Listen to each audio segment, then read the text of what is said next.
Hopefully we're good though. I apologize if there's video issues, skipping, anything like that. It's the joy of living in the middle of nowheres. Well, hello, Delta Breeze 320. How are you tonight?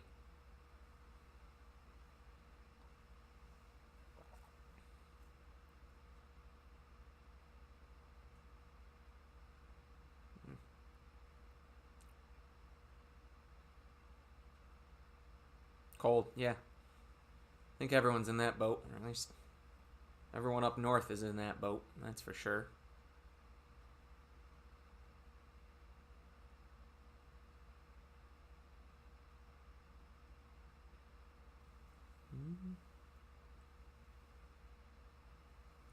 While we're waiting, anyone who wants to be a part of the story, go ahead and type !pick me, so that when we do start in this story, I can just roll and we'll get going. I've only got 2 choices tonight. I think we're just going to do 2 characters tonight.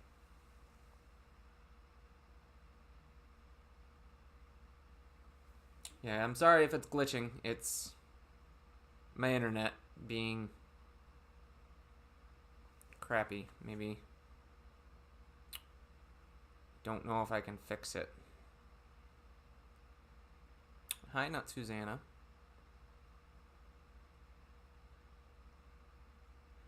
Yeah, I'm dropping a lot of frames.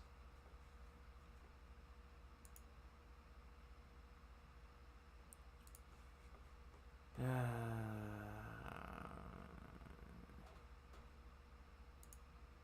in a couple minutes, I'll ask you guys again how bad it is in terms of glitchiness. We might have to,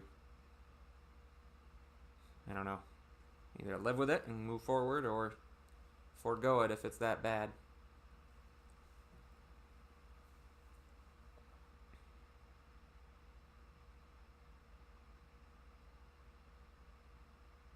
Keep hoping that the internet will fix itself, but you all know that's not going to happen.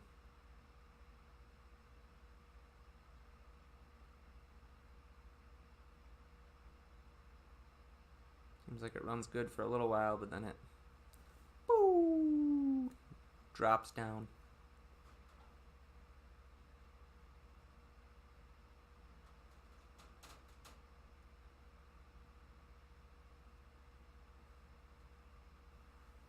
Again, if anyone else just joined, type !pick me if you want to be a part of the character creation process.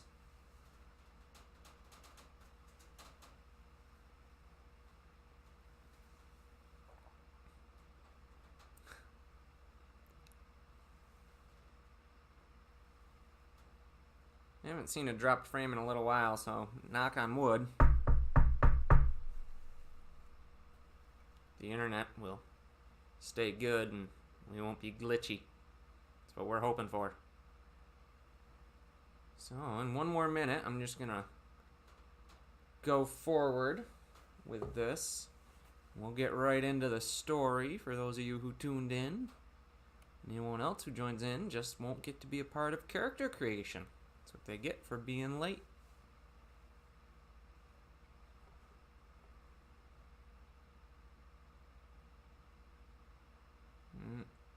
Lost some again.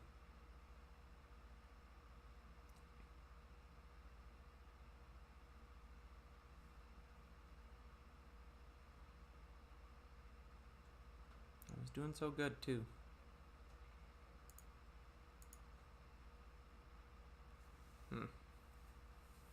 Maybe I won't be able to do Friday nights.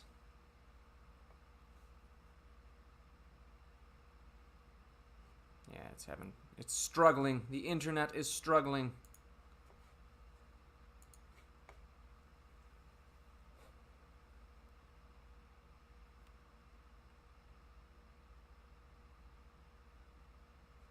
Alright, if you guys say it's not bad, then we'll roll with it. There's a lot of drop frames there, though. Anyhow, I am going to roll for my first winner. And Delta Breeze 320. I need a male character. Name for a boy.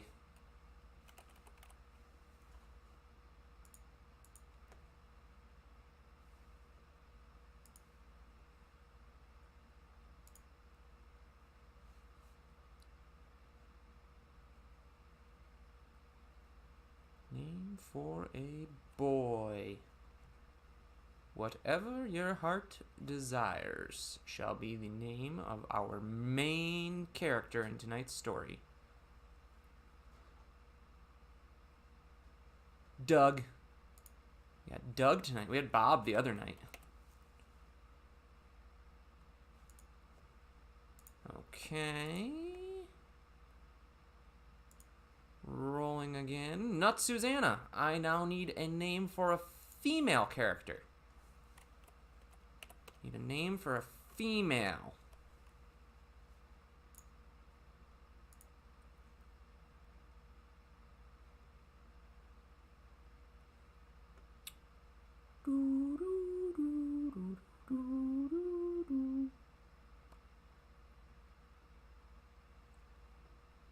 Just kidding. No rush. Well, only a little bit of a rush, because I'm sure everyone wants to get into the story, because that's why everyone's here, is to hear the story. Phoebe. We're going with Phoebe. Doug and Phoebe. Like Phoebe from Friends? Okay. I think that's going to be it for character selection tonight. I want to keep tonight's story somewhat simple in that sense. Before we get started, I'll go ahead and give a shout out really quick to Tetravis and Big Claddy. Big Sea Lady. I think that's Big Sea Lady. Yeah, we're going with Big Sea Lady. Thank you for the follows. I appreciate it. And now, with that being said, let's move into our story. Come with me to a land not so far away, where humans live in a world without technology. A land that creatures we think of only in myth and legend are as common as crows. Today, we visit a small village of humans on the edge of a dark and dangerous, yet enchantingly beautiful forest. Within this village lives a young man named Doug. Doug is not someone whom you would describe as extraordinary. Instead, you would think of him as normal or average. But, as is often the case, even when you are average, you can fall victim to the cruelties of the world. You see, when Doug was young, he tripped and fell into a pile of cow dung right in front of his whole village. And ever since then, he has been the subject of ridicule. You can only imagine Dungy Doug, so on and so forth. Everywhere he went, around every corner, his peers and even his elders couldn't help but poke fun. Even to this day, they take jabs at him. It is possible that they all thought that it was in good fun, but to Doug, it was personal. It weighed on him, and he had little confidence in himself. He wasn't willing to stand up for himself, so he found himself often staying at home, hiding away from the people. And his coping mechanism, the way he dealt with it all, was reading. He enjoyed losing himself in a world far, far away, never venturing outside of his home. The problem was, the library in his village was small. It contained a limited number of books, and he had read through most of them. At this point, the only books left were found in the informative area, and specifically the lore section.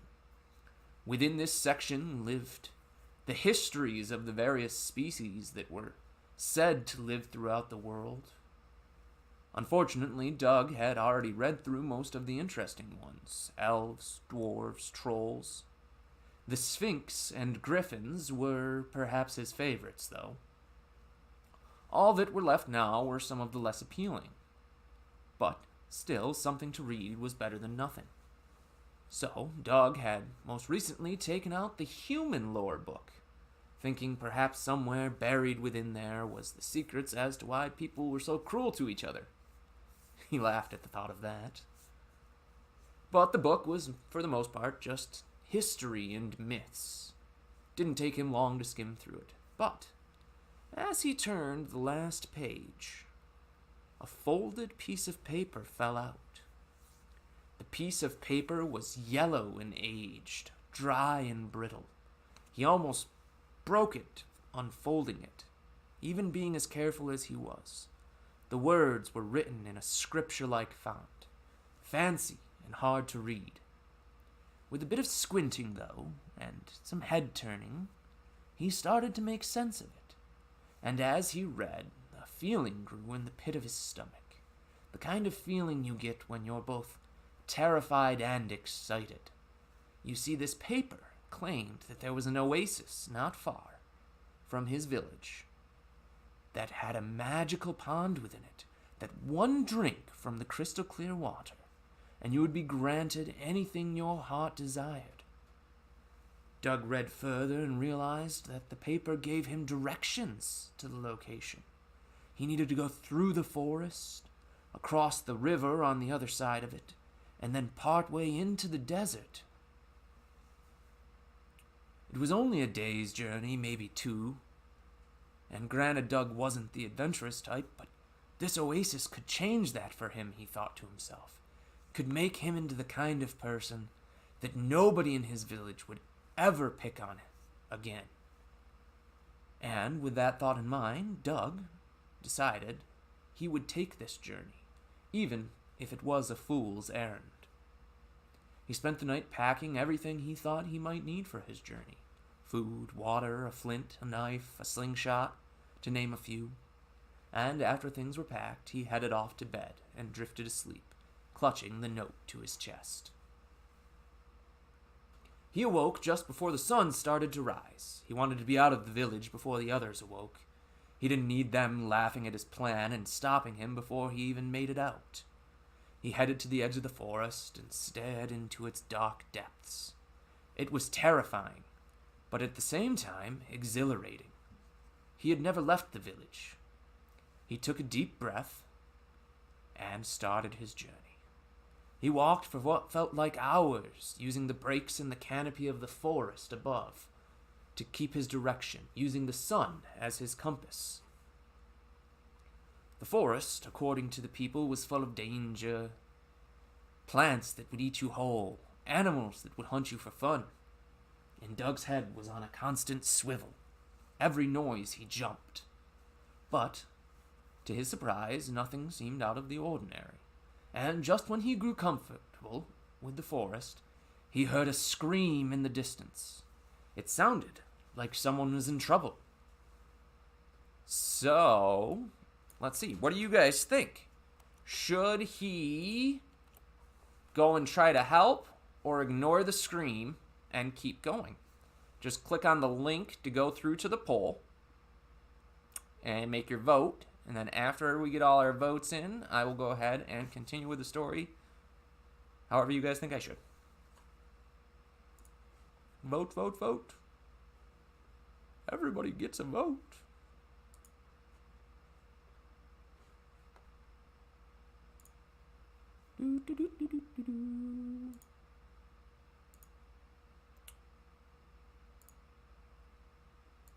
That's an even vote right now.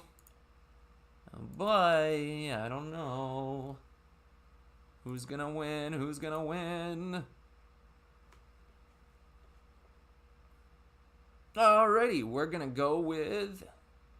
He's going to go and try to help. Oh, what a brave, scared little man he is. That doesn't seem like Doug to me, but... Anyhow, Doug knew he needed to go and try to help. He would never be able to live with himself if he didn't. So he hastily headed in the direction that the screams were coming from, and it didn't take him long to find the source.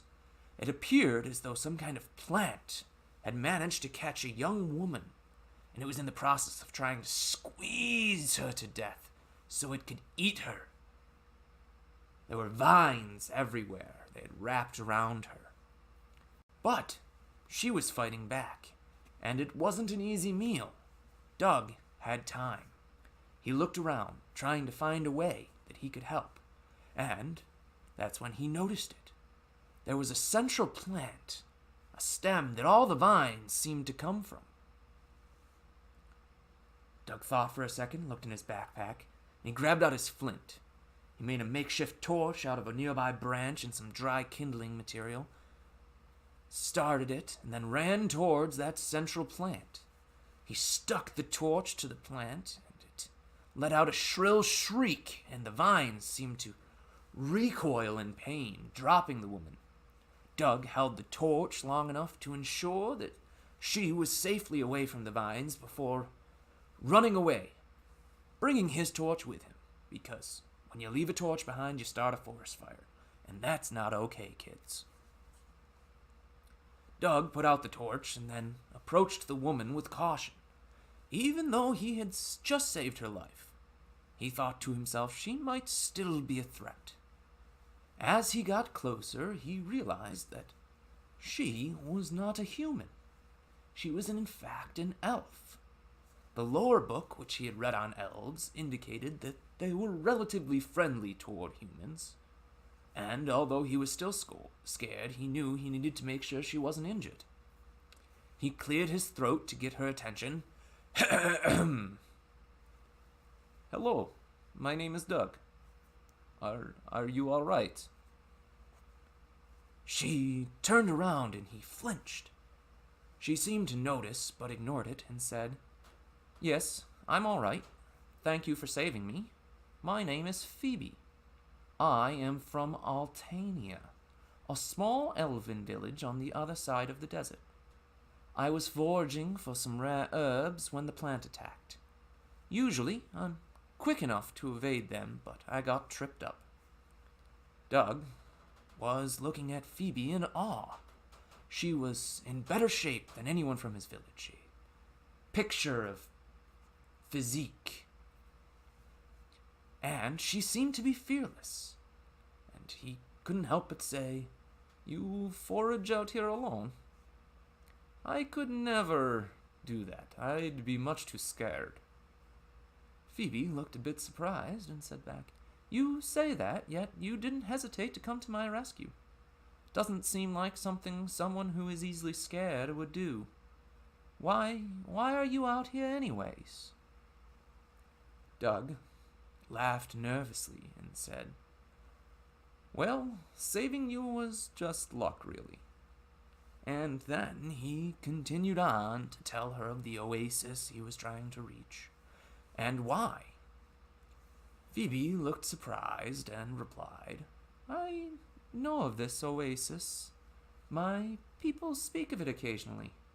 It is rumored to be guarded by a fearsome beast. Are you sure this is where you're trying to go?" The piece of information about the beast surprised Doug, but he figured the odds of a beast being there guarding the oasis seemed slim, and despite being scared, he still wanted to push on, so he nodded. Phoebe felt as though she owed Doug for saving her life, so she told him she would guide him through the forest and to the desert oasis. She knew the path well. Doug gladly accepted the offer, with Phoebe leading the way. They were through the forest in less than an hour, and darkness was just beginning to set.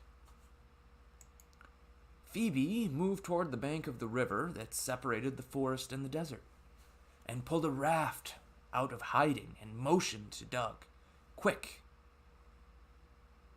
We need to get across before it's too dark. There are creatures that lurk in these waters that are dangerous," she said. Doug hesitated for a moment, his lack of confidence bubbling to the top, but the call of the oasis was enough to overcome it. He boarded the raft, and Phoebe pushed off from shore, using a long pole to push the raft along the bottom.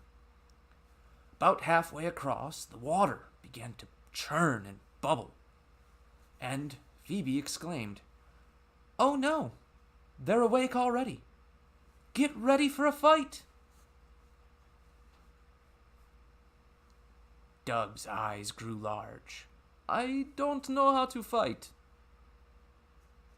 Phoebe just continued to push the raft. What do you guys think? Do you think that he is going to try and fight whatever shows up, or is he going to cower in fear? Go and vote now, because your vote matters. Really, it does. It does matter. The last one was really close, so.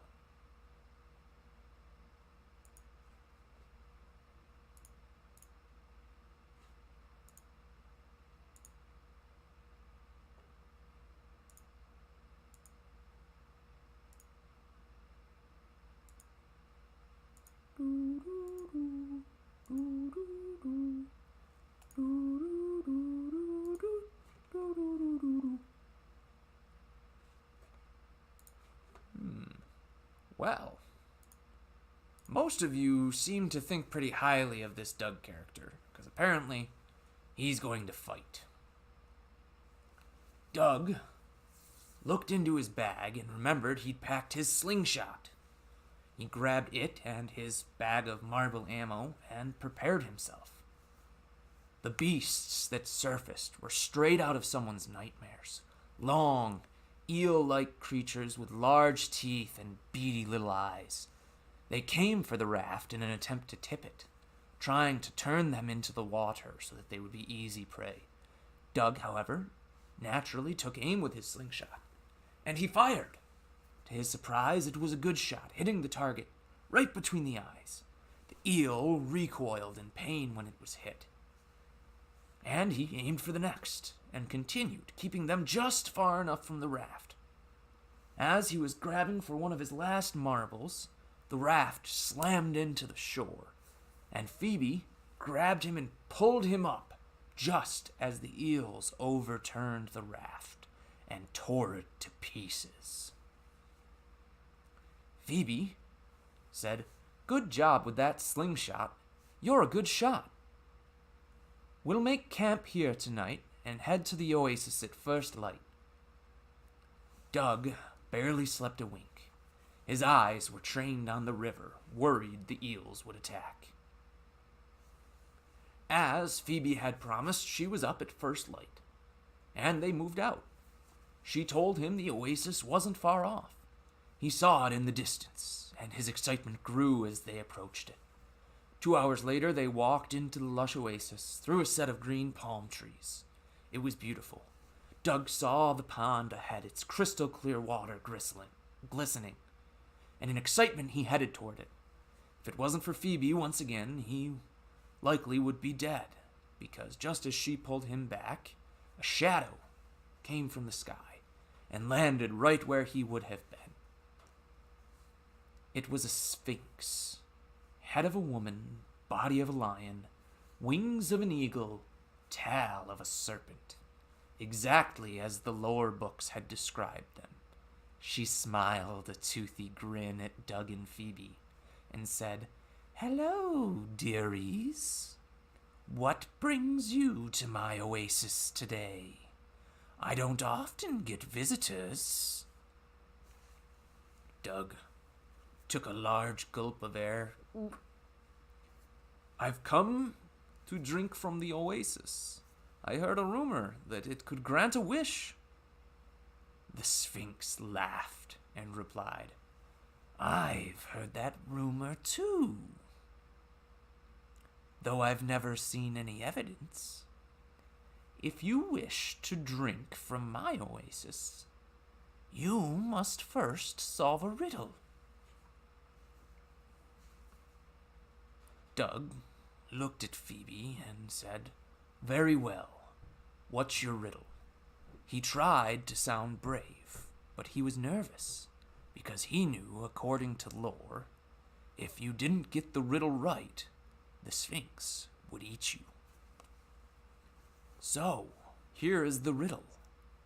What always runs but never walks, often murmurs but never talks, has a bed but never sleeps, and has a mouth, but never eats? The Sphinx asked with a sly grin on her face. Oh no! We need to know the answer, or they're gonna die! Do any of you know what the answer is? I don't know what it is. Help! Tell me, what's the answer? Always runs but never walks, often murmurs but never talks, has a bed but never sleeps, has a mouth but never eats. Does anybody know?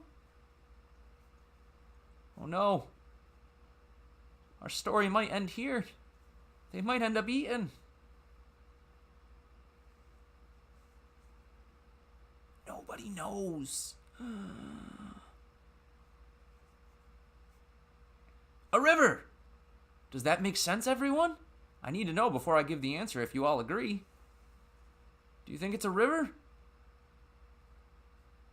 I mean, a river does run, and it murmurs, it has a bed, and there's the mouth of the river, so I think it makes sense. I think you're right, Nut Susanna. I think we're going to run with that. Doug thought hard for a moment and looked to Phoebe, who shrugged her shoulders to imply she didn't know. He was drawing a blank. But then he looked at Phoebe again and realized that if he didn't answer this right, they'd both be dead. So he dug deep into his mind and thought, and then it came to him. A river, he blurted out with excitement. The Sphinx frowned and said, Darn, I was so hungry too. Very well, take a drink and then leave. I'll not be this kind twice in one day. And with that, the Sphinx spread its wings and took off into the sky. Doug was excited, and he walked forward to the crystal clear water of the pond. He bent down and took a handful of the water, taking a large gulp, wishing that he had the bravery to stand up to his townspeople, wishing that he wasn't a coward and that he was strong enough to stand up for himself. He waited a moment, not knowing what the magic would feel like as it coursed through his body. But his hopes began to drop. He didn't feel any different. It was all a lie. He had braved all those dangers for nothing. As he stared at the water, he saw his reflection in it. And he realized, it clicked in his head. He had braved all those things. He, the coward. And he didn't need a wish to make him brave. It had been within him the whole time. He arose from the water and walked back to Phoebe. She smiled and asked if he had gotten what he wished for, to which he replied, That depends. Can I see you again? Phoebe blushed and then replied, Well, I could certainly use someone to keep me company and watch my back whenever I'm foraging in the forest. Why don't you come back to my place and we can make plans? And so, they lived out the remainder of their days together, a new adventure every day. And as they say, happily ever after. The end.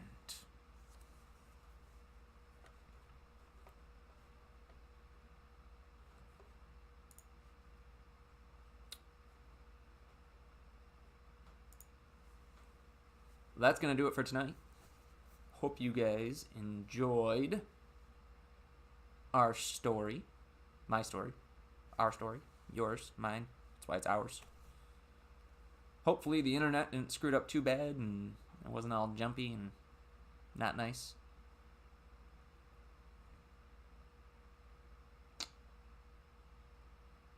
Thank you, Real Bulldog 8, and thank you for following. I don't think you were here when you followed last time, so you probably didn't hear me say it.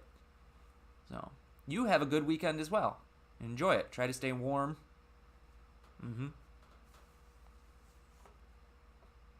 Everyone else, have a good weekend as well. I will be back live Monday night for a new story. Don't know what genre we're going to go yet. Haven't decided. But I look forward to seeing you all then. And we'll catch you later.